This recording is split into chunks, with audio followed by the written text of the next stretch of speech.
Kaya ako, inshallah, suportan ko ng tuloy-tuloy. Yun lang po. Assalamualaikum. Assalamualaikum warahmatullahi wabarakatuh. Alan Balani po ng One Bank Samuro Movement. Siguro kung may mauunang makukulong nung 16, ako na yon. Dahil sa report ng ABS-CBN, yung tawag dito, yung tarpaulin ng One Bank siya na may nakasulat na Marcos resign ang nakita sa ABS. Pero actually, pinuka talaga ako ng pulis sa bahay, mga intel, nagtanong-tanong sa barangay. Ang ginawa ko, nung dumating ako, doon ako dumiretso sa kanila, Sultan. Sabi ko, hinahanap niyo daw ako at ito ako.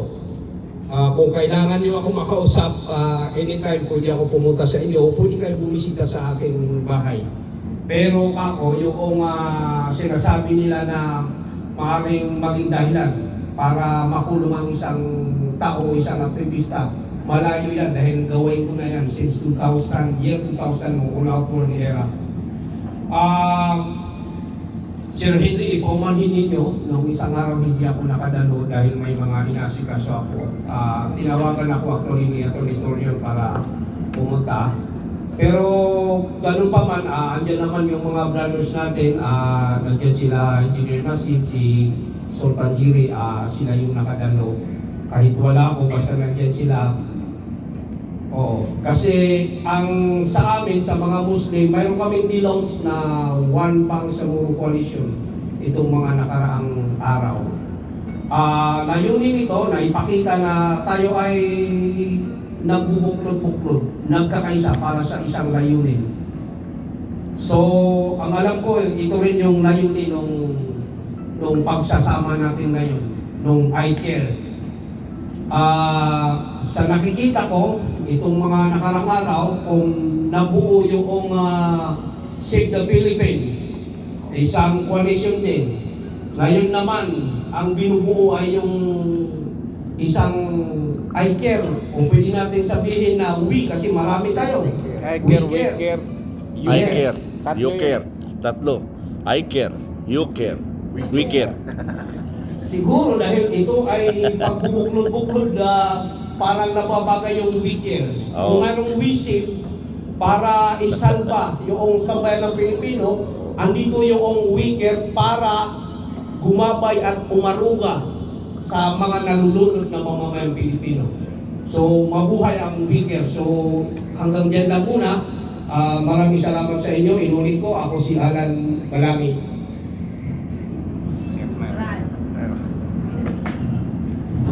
Assalamualaikum warahmatullahi wabarakatuh. I am ex-mayor Montemarayan of Budi Puso Bintong, Lanao del Sur, the district of Sialonto. Kami po ang nasa Muslim Alliance for PP Sara. Thank you po. Assalamualaikum warahmatullahi wabarakatuh. I am Sultan Jerry Magarang, former administrator of Golden Mosque and Cultural Center Classmate ko na Kernel. Di resulta naman. Kasalukuyan din doon, kasalukuyan ako ang Di ba maraming pili ng sultan, di ba? General Merchandise of GMTA. At the same time, Ha? Di resulta. Kilala mo? Vice President of the organization. Negosyante rin yun sa mga And Kernel Di resulta. actually, hindi lang ngayon ang Flatmate ko yun pagsuporta namin sa GMTA, 230 Black, dahil before I joined with the government, sinusuportaan ni President Duterte ang MLF under Nobiswari. Nandiyan ang aking boss na professor. In 2016, we are a member of the Pilipilaban. Kumandida to pa kami tatlo sa aming mga municipalities in Lanao Sur under Barn government. So, a member of the MRRD, we are one of the, isa kami sa mga pioneer na member ng MRRD. Asama namin ang iyong sister na si Dam Imperial, asa sa Suchi. Oh, yan. Tayo din, no? That was 2016. Ngayon, a member of the Muslim Alliance, led with his two gentlemen, former Mayor of Ramayan and former Mayor of Buariposo, Bantog, and of course my brother spokesperson na Engineer Nasib. So, ito ay sama ng pagkakaisa para isigaw ang katarungan upang makamtan ang ating kapayapaan dito sa Pilipinas. Kami po ay walang sawa sa paghahanap ng katarungan para makamtan natin ang ating objective. Assalamualaikum warahmatullahi wabarakatuh.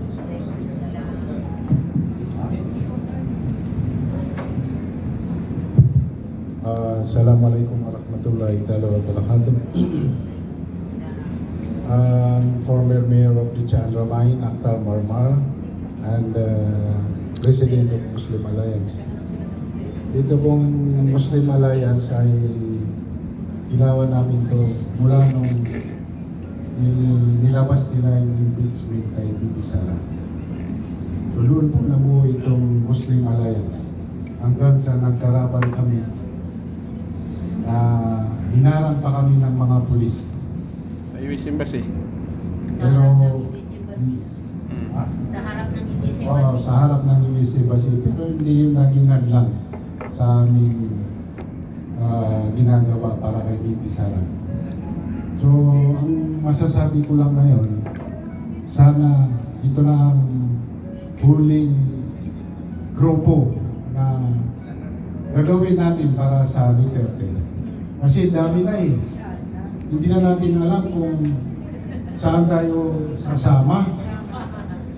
Ako, sinasabi ko sa inyo, dito lang ako sasali sa I care, you care, we care.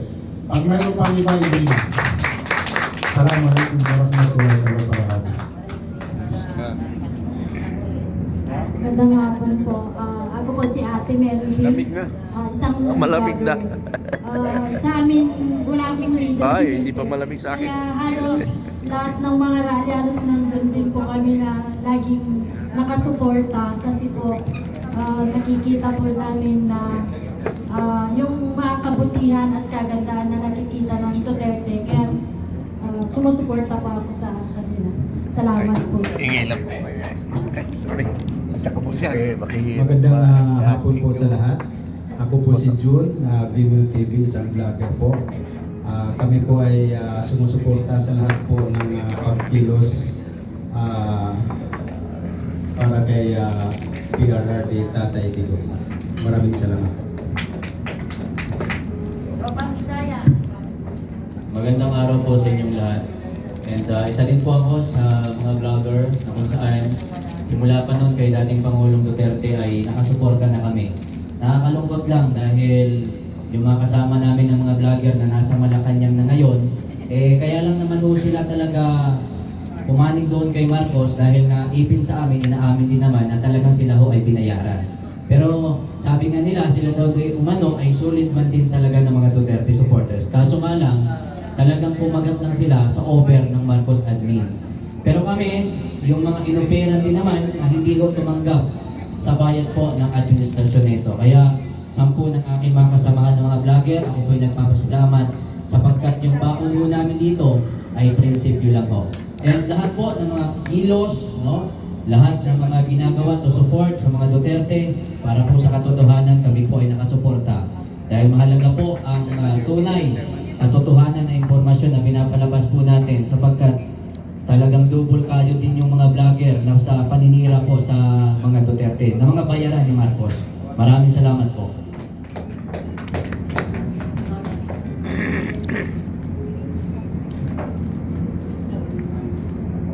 Mamaya na lang muna siya. Para mabilis tayo kasi may Uy, Maraming Anong oras? salamat po sa lahat. anong oras? Tinatawagan ko po si Secretary Greco Belica Ganun. para makapagbigay po ng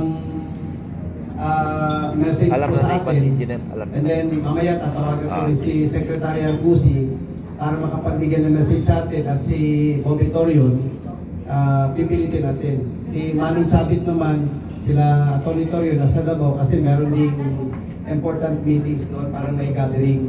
So mamaya pagtatawag sa akin si Secretary, gusto ko at least mag-green tayo lahat. Kasi lahat naman yung ginagawa natin is naka